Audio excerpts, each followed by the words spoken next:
खरं तर आज पंधरे गावामध्ये ही विजयाची सभा होती आणि या सभेचं आयोजन ज्या आमच्या पंधरे गावामधल्या सर्व तरुणांनी केलं, आमची वाजत गाजत मिरवणूक काढली. विजयी झालेल्यांची ही त्यांचाही सत्कार होता आणि लढणाऱ्या माणसांचाही सत्कार होता. त्यामुळे विचार मंचावर सर्वजण उपस्थित आहेत. तुम्ही सर्वजण बांधव इथं उपस्थित आहात. खरं तर संघमित्रांनं सांगितलं की विजयाचं श्रेय असं विचारायचं की ओबीसी फॅक्टर चालला का वगैरे वगैरे. विजय हा लढणाऱ्यांचा होतो, विजय लढणाऱ्यांचा होतो. जो लढतच नाही, ज्याची भीडच रेटत नाही, त्याचा कसा विजय होणार? जो लढला, जो हिंमत दाखवतो, त्याला सर्वसामान्य माणसं, सर्वसामान्य जनता किंमत देते. याचं उदाहरण म्हणजे सातकर वकील, याचं उदाहरण म्हणजे संघमित्रा, याचं उदाहरण म्हणजे काळूरामजी. 2 नंबरची मतं घेतलीत बरं का. विजयी झालेल्या उमेदवारापेक्षा त्यांच्या मताचं मूल्य जास्त आहे. कारण विजयी होण्यासाठी यांना काय काय करावं लागलं असेल काळूरामजी? बारामती बँकेतल्या कर्मचाऱ्यांना काय काय करावं लागलं असेल? काय काय करावं लागलं असेल? दिवसा जे करता येत नाही ते रात्री करावं लागलं असेल. काळूरामजी तुम्ही काय केलं होतं का? करू शकतो का आपण? पण लढणाऱ्या माणसांनी 2 नंबरची मतं घेणं. आणि आता देवकते साहेब, अमोलजी तुम्ही आता बोललात विरोधकांमध्ये एकमत व्हायला हवं होतं, बरोबर आहे का?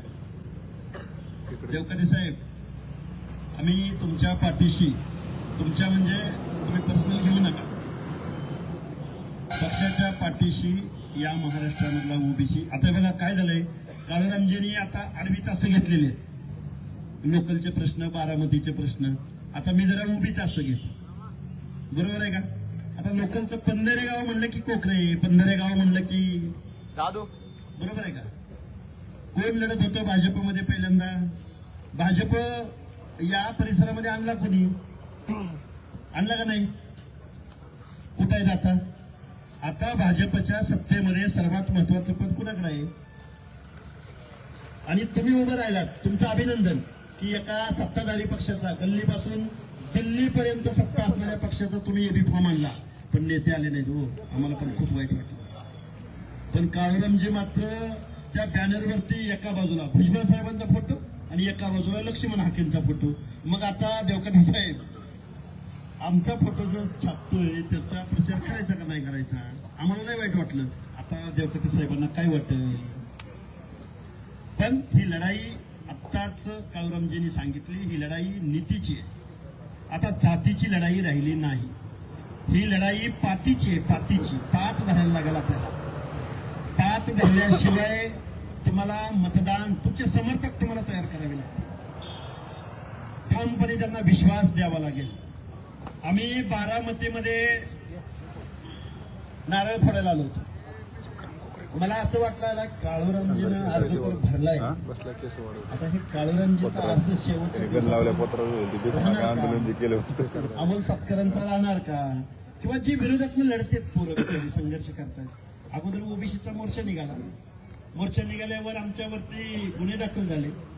मग त्या मोर्चामध्ये जेवढे सहभागी झाले ना, पप्पू मासाने कुठला तरी वेश धारण केला होता, अमोल सत्करनी कुठला तरी वेश धारण केला होता. 4-5 पोरं लढली, 4-5 पोरं जिंकली.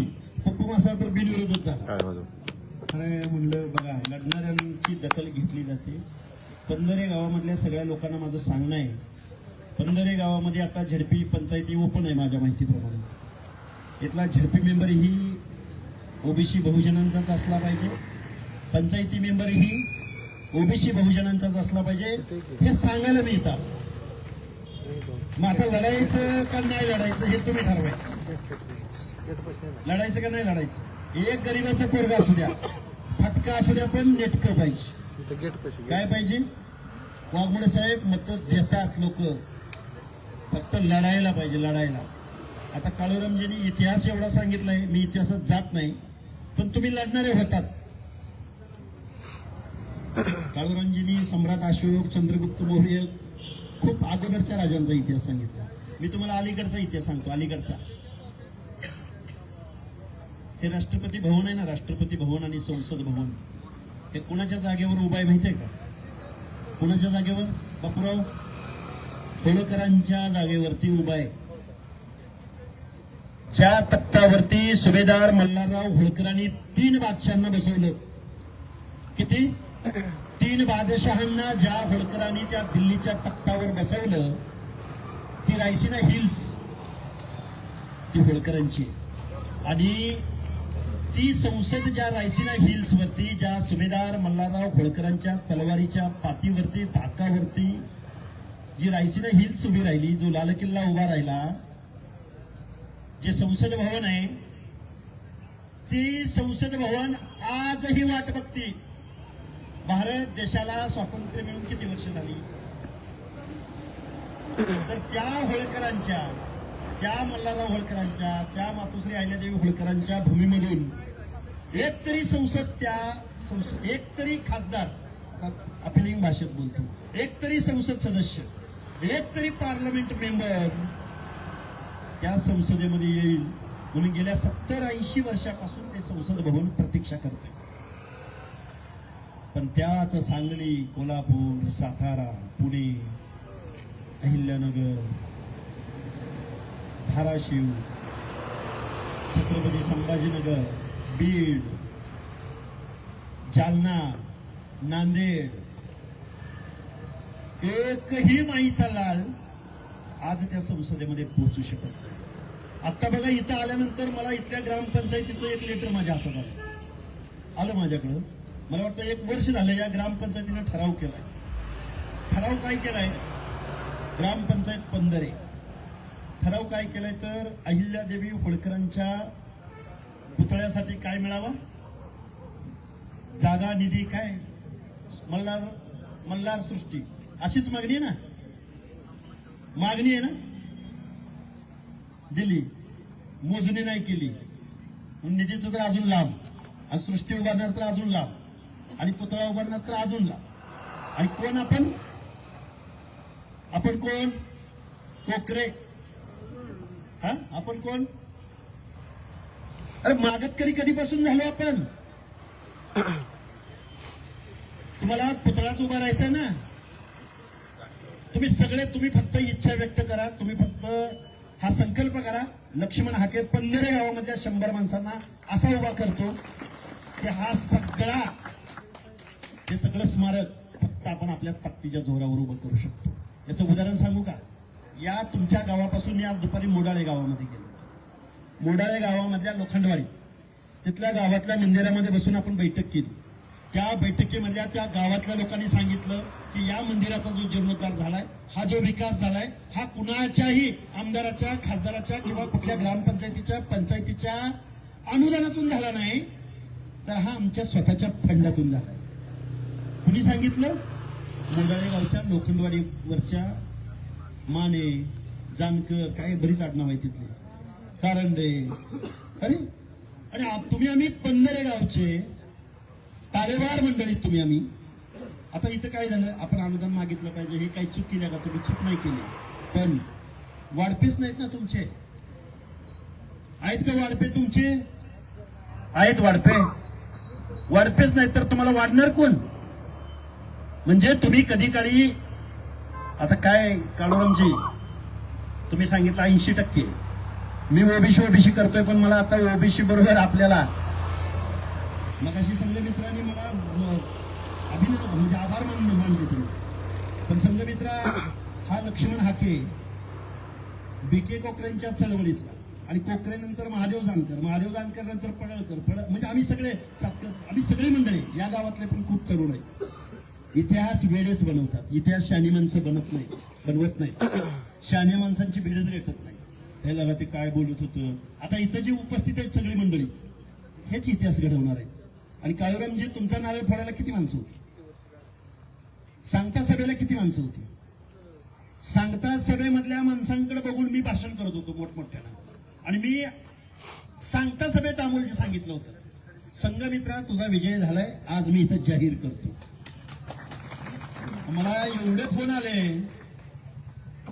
काय हा केसर दादाच्या विरोधात तिथं गेलाय, तुमचं महाराष्ट्रात नाव आहे, संघमित्र कुठं विजयी होत असते का, आणि कुठं फिरताय, काय राव तुमचं महाराष्ट्रात नाव आहे.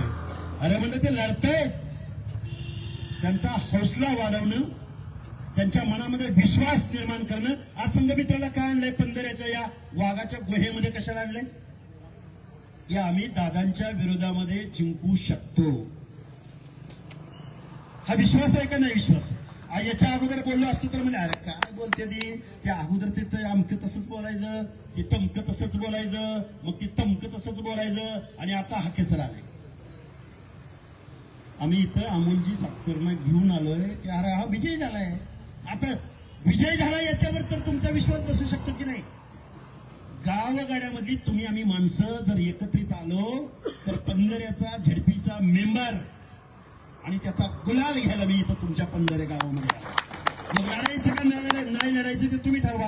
आता आम्हाला तर काही इथं येऊन उभं राहता येणार नाही, कारण हा लोकशाहीचा पाळणा आहे पंचायत राजमध्ये.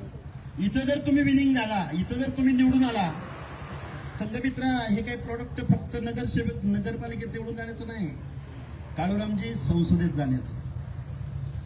आमच्यात अनेक पोरं आहेत जी पोरं गावाच्या वेशीच्या बाहेर जाऊ शकली नाही. गावातल्या गावकीच्या भावकीच्या आणि सरपंच पदाच्या पंचायतीच्या राजकारणात अख्खी हयात अख्खी उमेद घालून बसलेली आहे, कारण त्यांना बारामतीच्या पलीकडे काहीतरी असतं याचं स्वप्न त्यांच्या मनामध्ये यायला तुम्ही आम्हीच कमी पडलो असं म्हणूया आपण. आज आम्ही बारामतीमध्ये आलोय, अजितदादा पवारांच्या मतदारसंघामध्ये आलोय. अजितदादा पवार सत्तेत आहे. या बारामती नगर परिषदेमध्ये आम्हाला वाटलं होतं सुप्रियाताई त्यांच्या पक्षाच्या वतीनं सभा घेतील, रोहित पवार एखादी कुठेतरी एखाद्या वार्डात सभा घेईल, शरदचंद्रजी पवार कुठेतरी मिटिंग घेतील जाता जाता. आले होते का, पॅनल होता पण आले होते का. हे पवार सगळे एकच आहे, वरपासून खालीपर्यंत हे व्यावसायिक राजकारण करतात. पवारांचे पार्टनर कोण, पवारांचे पार्टनर अदानी, पवारांचे पार्टनर पंचशील ग्रुप, पवारांचे पार्टनर बाबा कल्याणी, पवारांचे पार्टनर मोठमोठे उद्योगपती, पवारांचे पार्टनर दुधाचे धंदेवाले. ते व्यावसायिक आहेत, पैसे कमवण्यासाठी ते राजकारण करतात. काळूरामजी व्यवसाय सांभाळण्यासाठी ते राजकारण करतात. पवार आणि तुम्ही मला सांगा, तुम्ही म्हणाल अरे हाके म्हणजे पवारांवरती कसरच, पवारांवरतीच बोलते, पवारावरच टीका करते, दुसरं काय करते. किंवा आमच्या अगोदरच्या नेत्यांनाही तसंच म्हटलं गेलं. तुमचं आमचं दीनदलिताचं, ओबीसीचं, भटक्यांचं, गावगाड्यातल्या ऊसतोड मजुरांचं, गावगाड्यातल्या ऊस उत्पादकांचं, दूध उत्पादकांचं कधी आंदोलन केलं का त्यांनी. कधी महाराष्ट्रातल्या सर्वसामान्य माणसाच्या हिताची चळवळ आणि त्या चळवळीमध्ये मोर्चा काढायला सगळ्यात अग्रभागी पवार कधी होते का. पवार नेहमी सत्तेत राहिले. आता दादांकडे कुठलं खातं आहे काळूरामजी, दादांकडे अर्थ खातं आहे. या अर्थ खात्यामधून महाराष्ट्राचं 7 लाख करोड रुपयाचं बजेट आहे. काळूरामजी या महाराष्ट्राचे अर्थमंत्री अजितदादा पवार झाल्यापासून, म्हणजे अगोदरच्या सरकारमध्ये सुद्धा आणि आत्ताच्या सरकारमध्ये सुद्धा झाल्यापासून सामाजिक न्याय विभागाचे जवळजवळ 7,000 कोटी रुपये, सामाजिक न्याय विभागाचे म्हणजे SC ST बांधवांचे 7,000 कोटी रुपये त्यांनी वेगवेगळ्या खात्यांना वळवले. आता ते झालं SC STचं, पण 7 लाख करोड पैकी ओबीसी बांधव. आता इसकातून सांगतो, कारण मी याच सभेमध्ये इथं एक उदाहरण सांगितलं होतं. इथं पाठीमागे एक मला सभा तुम्ही माझा सत्कार केला होता, त्यावेळी मी सुद्धा हे उदाहरण सांगितलं होतं. ओबीसीची संख्या किती काळूरामजी, 50 ते 60%. महात्मा ज्योतिबा फुले आर्थिक विकास मंडळ, उमाजी नाईक महामंडळ, वसंतराव नाईक महामंडळ, आणि आता तुम्ही सत्तेवर येताना वेगवेगळ्या जातीची मंडळ निर्माण केलेत. प्रत्येक जातीला मंडळ. त्या मंडळाला तर अध्यक्ष पण भेटला नाही, आणि अध्यक्ष भेटला नाही ते नाही, एवढ्या 50 ते 60% लोकांच्या सामाजिक न्याय हक्काच्या योजनासाठी 7 लाख करोड पैकी म्हणजे 100% 60% लोकांच्या हक्काच्या योजनासाठी किती पैसे द्यावेत दादानी? किती टक्के? 60% लोकांच्या सामाजिक न्याय हक्काच्या महामंडळांना अनुदानाच्या रूपात किती पैसे द्यावे? देवकाते साहेब, फडणवीस साहेबांना एक मेसेज पाठवा. 60% ओबीसीच्या सामाजिक न्याय हक्काच्या योजनासाठी 10%, 20%, 25%, 40% का 60% का 15% काहीतरी निधी पाहिजे का नाही पाहिजे? पाहिजे की नाही पाहिजे? किती देतं महाराष्ट्र शासन? किती बापराव? किती? 10% नाही, 5% नाही, 4% नाही, 3% नाही, 2% नाही, 1%. लोकसंख्या किती ओबीसीची विजयंतीची? 60%. बर, ह्यांना निवडून देणारी माणसं कोण? 12 मध्ये लोकसभेत मतदान करणारे कोण? अरे तुम्ही देता की नाही मत? निवडून कसे येतात? 60% ओबीसींना 1% बजेटरी तरतूद देणारं हे महाराष्ट्राचं शासन आहे आणि ते अर्थमंत्री अजितदादा पवार आहेत. सारथीला हजारो कोटी रुपये, सारथीला पुण्यासारख्या ठिकाणी सिम्बायोसिस कॉलेजच्या शेजारी बहुमजली इमारत, एखाद्या शेअर मार्केटच्या इमारतीला लाजवेल अशी इमारत, माझे मित्र मंगेश ससाने आणि आम्ही त्याच्यावरती बराच आवाज उठवला. हजारो कोटी रुपये. पण महाज्योती म्हणजे ओबीसी साठी महात्मा ज्योतिराव फुलेंच्या नावाने एक महाज्योती नावाची संस्था आहे. तिला खडकीला एक ऑफिस आहे. 1000 स्क्वेअर फुटाचं सुद्धा ऑफिस नाही. 200-250 कोटी रुपयाच्या पुढे निधी जात नाही. आता आम्ही किती बोलायचं काय? म्हणजे तुमच्या पोरांनी शिकायचं नाही. तुमची पोरं काय मागतात? स्कॉलरशिप. काल परवा जाहीररित्या अजितदादा बोललो, एका घरात म्हणजे 4-4, 5-5 पोरं पीएचडीच्या स्कॉलरशिपसाठी पीएचडी करतात. म्हणजे ध्यान देऊ नये का बरं का? सुशिक्षित मंडळी इथं बरीच बसलेली आहेत. अजितदादा पवारचं स्टेटमेंट काय होतं? महाज्योतीची पोरं आंदोलन करत होते, आम्हाला स्कॉलरशिप द्या. तुम्ही सारथीला स्कॉलरशिप दिली. सारथीच्या पोरांना 1 टाइम एका टाइमला 5-5, 10-10 लाख रुपये या अजितदादा पवारांनी सही करून सारथीच्या पोराच्या अकाउंटला जमा केलं. सारथीचं दायित्व अजितदादा पवारांनी स्वतःकडे घेतलं. पण महाज्योती आपल्या सावे साहेबांकडे. त्या महाज्योतीच्या पोरांना अजूनही स्टायपंड मिळालेला नाही. देवकाते साहेब, दादा काय बोललं? स्कॉलरशिप साठी म्हटले 5-5 पोरं पीएचडी करते. आता एका घरातल्या 5 पोरांनी पीएचडी करणं ही अभिमानाची गोष्ट का लाजिरवाणी गोष्ट? हा जबाबदारीने बोलायचं. अभिमानाची गोष्ट आहे की नाही? अरे तुझ्या पोरासारखी आमची पोरं दारूचा धंदा तर करत नाहीत. किती लाख लिटर आहे पार्थ पवारच्या दारूच्या कारखान्याचं दिवसाचं उत्पादन किती आहे? कळलंय? तुम्ही कधी अभ्यास केलाय याचा? केलाय का कुणी? पार्थ पवार यांची जी काय कुठली जॉन बास्को काय टँगो सांगायला का? हे तर सांगा, मोठं नाही तरी सांगा. 1 लाख लिटर उत्पादन आहे त्याचं दिवसाचं. बघा, चुकत असलं तरी बाबा करेक्ट करा. मला काय लय असं वास्तव बोलायला आवडतं. हा, तुझ्या पोरासारखी आमची पोरं 500 रुपयामध्ये, काळूरामजी, महार वतनाची जागा 500 रुपयाच्या मोबदल्यामध्ये तरी घेत नाही. अरे आमच्या माणसांना तुम्ही डीसीसी बँकेचं 5-10 लाखाचं कर्ज कधी दिलं नाही. दिलं असलं कुणाला 1-2 कोटी रुपये, कुणाला चिलिंग प्लांटला, वायनरी प्लांटला, काय म्हणायचं गुराळाला कुणाला दिला असला तर हातवर करा, आणि दिला असला तर त्याला इथं जाहीर सत्कार करू. आणि ज्यानं डीसीसी बँकेचं कर्ज बुडवलंय त्याचा तर आपण घोड्यावर न त्याचा सत्कार करू. अरे बँका बुडवायच्या ह्यानी तिजोरीच्या चाव्या त्यांच्या, आणि मग आपण काय मागायचं? आम्हाला कर्जमाफी मागायची, कर्ज मागायचं. माझी तुम्हाला हात जोडून कळकळीची विनंती आहे, बरोबर आहे का? हात जोडून माझी तुम्हाला कळकळीची विनंती आहे. आपला वाढप्यात तिथं गेला पाहिजे कायद्याच्या समोर. आपला वाढप्यात दिल्लीला गेला पाहिजे. दिल्लीला कुठे गेला पाहिजे? कारण का? कशासाठी गेला पाहिजे? तुमच्या आमच्या हिताचा कायदा ज्या महाराष्ट्राच्या विधानसभेत केला जातो, तुमच्या आमच्या हिताचा कायदा ज्या देशाच्या संसदेत लिहिला जातो, तिथं तुमचा आमचा एखादा कोकरे, एखादा हाके, एखादा काय आता काय देवकाते नाही ना तिथं. अरे काय तुमचं पडलंय त्यांना? तुम्ही मेंढरं राखताय का? तुम्ही ऊस तोडताय का? तुम्ही गोठा चालवताय का? नोकरी करताय का? स्कॉलरशिप काय पडलंय तुमचं? जिसकी संख्या जितनी भारी उसकी उतनी सत्ता में भागीदारी. अरे पंधराचा नेता कोण पाहिजे? कोण पाहिजे पंधराचा नेता? कुणाला तुम्ही नेता बनवता? आणि देवकाते साहेब, ओ वकील साहेब, आमच्या मायावतीने भाजपच्या सहकारी घेऊन सत्तेत गेल्या होत्या. गरज होती सत्तेची.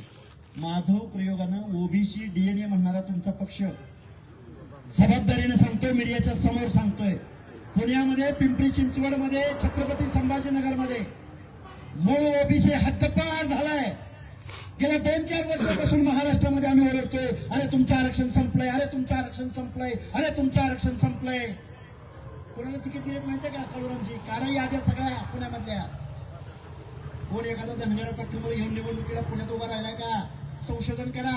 का बोलतोय? तुमच्या आमच्या हक्क आणि अधिकाराचं, सामाजिक मागासांचं आरक्षण ओबीसी आहे. पण तिथं तिकीट कुठे घेतात? बालवडकर, जगताप, मोरे, पठारे, सातव, अजून मारणे, अंधेकर. दादाला तसंच लागतात. नाही दादाला सगळं लागतं. नाही. अरे पण मग काय चाललंय काय नाही बोलायचं की नाही बोलायचं? आमच्याकडे दुसरं काय आहे? आता बोललं पाहिजे संविधानाबद्दल, मताबद्दल. पंधरे गावामधून आम्हाला एकच विनंती आहे की पंधरे गावामधून ओबीसीचा झडपी मेंबर झाला पाहिजे, बहुजनांचा पंचायती मेंबर झाला पाहिजे. जागा राखीव आहे की माहिती नाही, कुणाला रिझर्वेशन आहे मला माहिती नाही. ओपन आपलाच माणूस निवडून आला पाहिजे. जो माणूस हिंमत दाखवेल, ह्याच्यापेक्षा अर्धी माणसं असू दे, आम्ही सभेला येणार.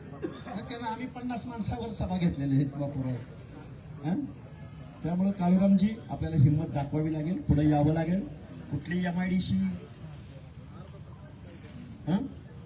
आहेत माणसं तुमची आमची?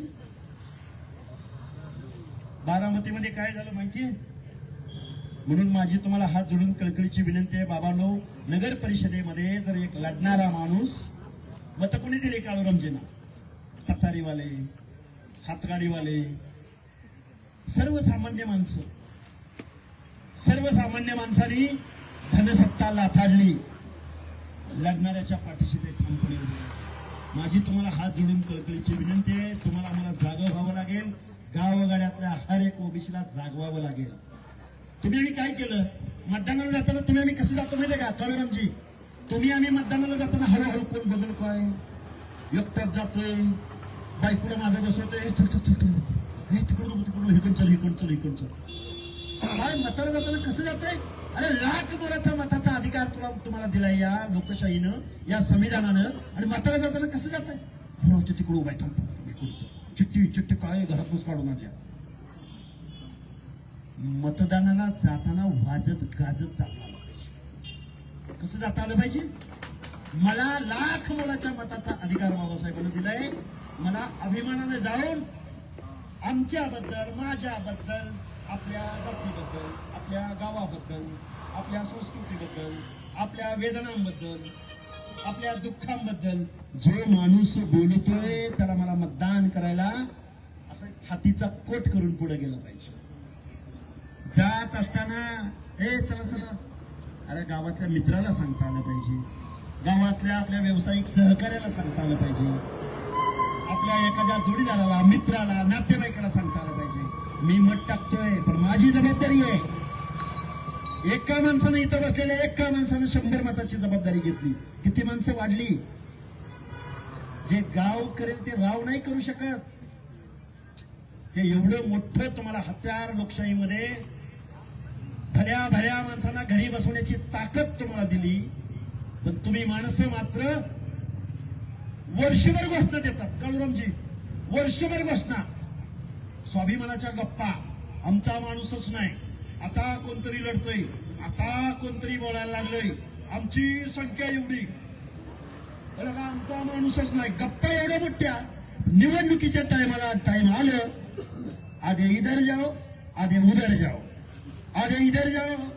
अरे काय चाललंय? ओबीसींचा बहुजनांचा लढा कुणी उभा करायचा? गावगाड्यातला सुतार करू शकतो का? गावगाड्यातला नाभिक करू शकतो का? लोहार करू शकतो का?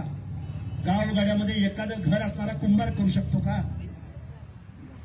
तो कसं काय हा राजकीय संघर्ष उभा करू शकेल? गावगाड्यामध्ये मनगटाला मनगट लावायची तुमच्या मध्ये हिंमत असताना तुम्ही मात्र कोणाचा तरी सतरंजा उचलायचा ठेका घेतलाय, आणि घेतलाय पिढ्यान पिढ्या. आमचं रक्त वाटलं नाही बरं का. आमचा आजा बी एकनिष्ठ, आमचा बाप बी एकनिष्ठ, आम्ही बी एकनिष्ठ. अरे तिकडं दादा अजित दादा काकाच्या मानगुटीवर पाय देऊन जाऊन सत्तेत बसतोय, आणि आम्ही मात्र 3 पिढ्यांनी गुलामी. अरे गुलामी तरी किती प्रामाणिकपणाने करताय? तुमच्या आमच्या पिढ्या, तुमच्या आमचे हक्क अधिकार, तुमच्या आमचं बजेट ज्या माणसाने नाकारलं त्या माणसांना रांगालावर मतदान करताय. कुणाला वाईट वाटेल या गोष्टी अशा? ही संविधानाची ताकद आहे. हे तुमच्या आमच्या लोकशाही मधल्या हर एक माणसाला मिळालेल्या अधिकाराची ताकद आहे. ज्या दिवशी हा माणूस जागेल, तर कुठली बारामती, कुठलं काय घेऊन बसलाय? त्यामुळं देवकाते साहेब, तुम्ही आलाय, तुमचं अभिनंदन इथं. पण सांगा तुमच्या नेतृत्वाला की आम्ही तुम्हाला खूप विश्वासाने आम्ही हे केलं नाही, आता इथून आम्ही वेगळे प्रयोग करू. काय जिंकल, काय होईल ते होईल, लढायचं, आपल्या हक्क अधिकाराविषयी बोलायचं. पंधरे गावामधल्या या सर्व सदस्यांनी ही जी आजची मिरवणूक घेतली, हा कार्यक्रम घेतला, आणि काय असतं, लढाई उपाशी पोटीच लढली जाते. वोट भरलेल्या लोकांकडून लढाईची अपेक्षा करायची नाही. उद्या परत सांगतोय, उद्या मुख्यमंत्री महोदय कुठे येणार आहेत? नायगावला. कशासाठी येणार आहेत?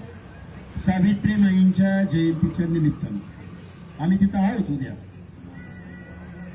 आमचं म्हणणं एवढंच आहे की तुमच्या आमच्या प्रेरणा पुरुषांचं स्मृतीस्थळ असेल, स्मारक असेल, ही ऊर्जा आहे तुमच्या आमची, तुम्हा आम्हा सगळ्या लोकांची. तुमचं आमचं तीर्थक्षेत्र आहे. चौंडी असेल, नायगाव असेल, भगवानगड असेल, पोरादेवी असेल, अरण असेल. तुम्ही आम्ही सगळ्या लोकांनी एकत्रित आला पाहिजे. बाबासाहेब आंबेडकरांचा आणि संत गाडगेबाबांचा काय रिलेव्हंट होता याचा अभ्यास केला गेला पाहिजे. मोबाईल उघडला की गाण्यापेक्षा, रीलपेक्षा, बरोबर आहे का, आणि दुसऱ्याची भांडणं बघण्यापेक्षा कधीतरी गुगलवरती टाईप करावं. खूप काळ कठीण आलाय. लढाईचं तुम्ही सोडून दिलंय. बारामतीमधले जर विरोधक ताट मानेनं लढले असते तर आम्हाला पोरा ठोरांना रस्त्यावर उतरावं लागलं असतं का? सातकर साहेब, काय तुम्ही आम्ही कोण आहे? काय आपल्या मागं? आणि माणसं किती वेळा होतात?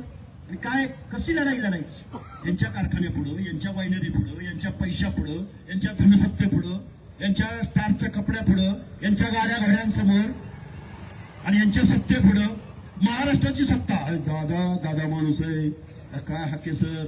मला एका वाद्याचा फोन आला काळूरामची, हाय ना वेळ, अजून 5 मिनिटं बोलू शकतो ना?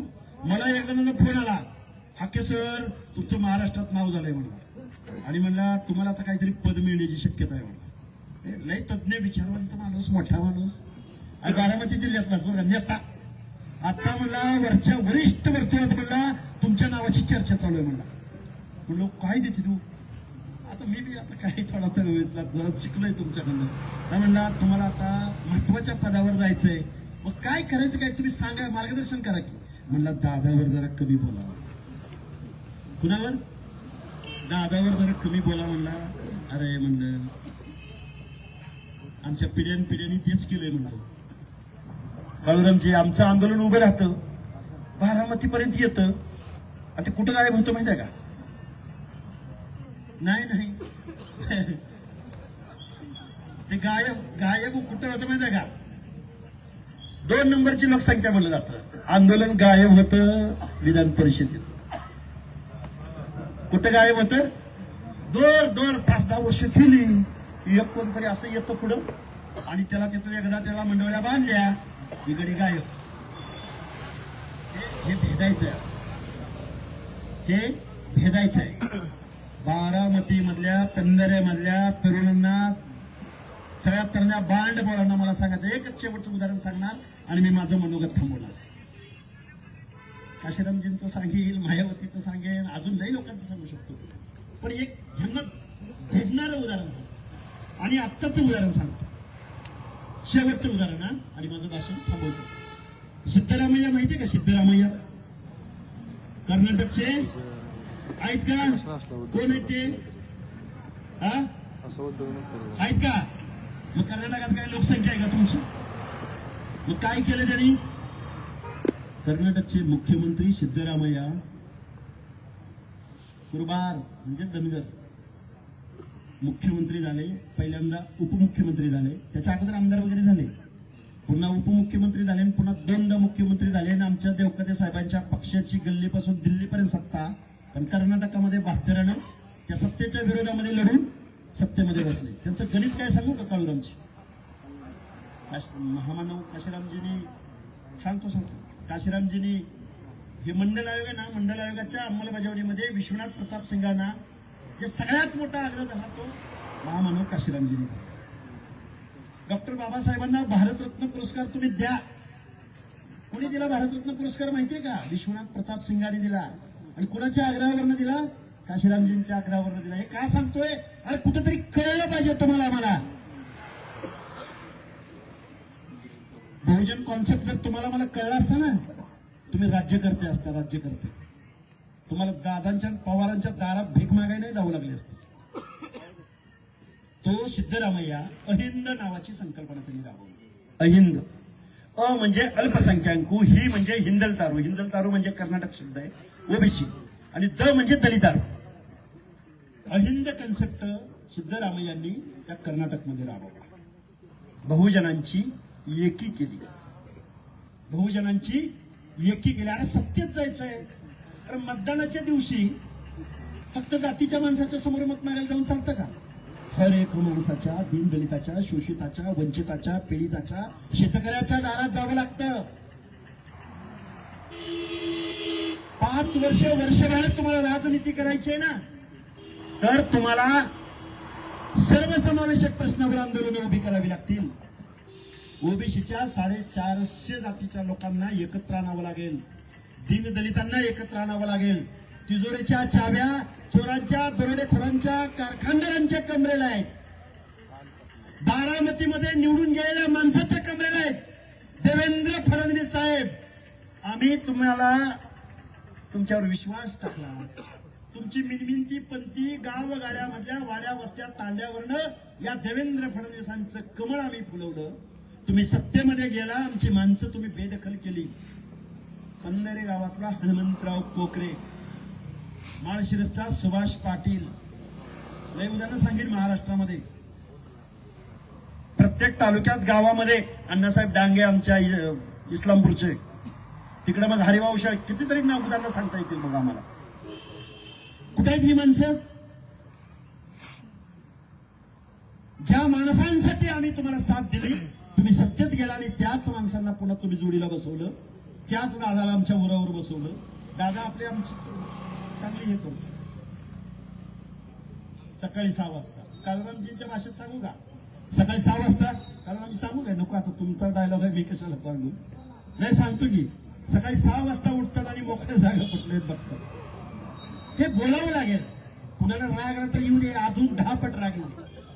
पण आम्ही वास्तव बोलणार, परखड बोलणार, बहुजनांच्या हिताची भाषा बोलणार. राजसत्ता ही अंतिम आहे, अंतिम. राजसत्ता ही अंतिम आहे. महात्मा ज्योतिबा फुले म्हणाले होते, सत्य वाचून सकळ कळा झाल्या अवकळा. तुमचं कुठे घोडं पेट खाते, तुम्ही सत्तेतच नाही, मंत्रिमंडळातच नाही. म्हणून पंधरे गावामधल्या सर्व लोकांना माझे हात जोडून कळकळीची विनंती आहे, तुम्ही आज हा जो कार्यक्रम घेतलाय, माणसं भली कमी आहेत. काय म्हटलं मी, वनवा पेटवायला एक ठिणगी फक्त बास असते, एकच ठिणगी. त्या ठिणगीचं रूपांतर वनव्यात व्हायला वेळ लागत नाही. त्यामुळं पंधरेच्या ज्या जांबाज कार्यकर्त्यांनी हा कार्यक्रम घेतलाय, त्यांचा आभार व्यक्त करतो. बहुजनांची एकी, आम्ही म्हणायचो नवे पर्व ओबीसी सर्व, नाही आता नवे पर्व बहुजन सर्व म्हणावं लागेल. ज्या देशाला लोकशाही प्रदान केली, ज्या देशाला समतेचा, बंधुत्वाचा, न्यायाचा विचार दिला, ज्या देशाचं धोरण काय असलं पाहिजे इंग्रज गेल्यानंतर, ज्या फुले शाहू आंबेडकरांच्या महाराष्ट्रानं किंवा ज्या महाराष्ट्राच्या फुले शाहू आंबेडकरांनी देशाला दिशा दिली, त्या महाराष्ट्रामधला बहुजन, त्या महाराष्ट्रामधला ओबीसी हा एकत्र आला पाहिजे, एका मंचावर आला पाहिजे. जाधव साहेब काय म्हणते, आला पाहिजे की नाही? भुजबळ साहेब लढत आहेत, फक्त समता परिषदेचे कार्यकर्ते जात आहेत. बाकीचे कोण, पडळकर साहेब लढत आहेत, फक्त धनगर समाजाचे जात आहेत. कोण बंजारा समाजातले, कोण राठोड वगैरे लढत आहेत, फक्त बंजारा समाजाचे जात आहेत. असं करून चालेल? असं करून अजिबात चालणार नाही. तुम्हाला मला एकत्र यावं लागेल, बहुजनांची मोठ बांधावी लागेल, राजकारण, समाजकारण, तुमच्या आमच्या पुढच्या पिढ्याच्या हिताचं धोरण ठरवावं लागेल. एवढा आशावाद मी तुमच्या समोर व्यक्त करतो. आणि हा सुरेख असा कार्यक्रम पंधरे गावामधले तुम्ही घेतलात, तुम्ही आमचा आदर सत्कार केलात, आणि विशेष म्हणजे संध्याकाळच्या वेळी भाषण ऐकून घेतलात, त्याबद्दल मी तुमचा सर्वांचा आभार व्यक्त करतो. धन्यवाद.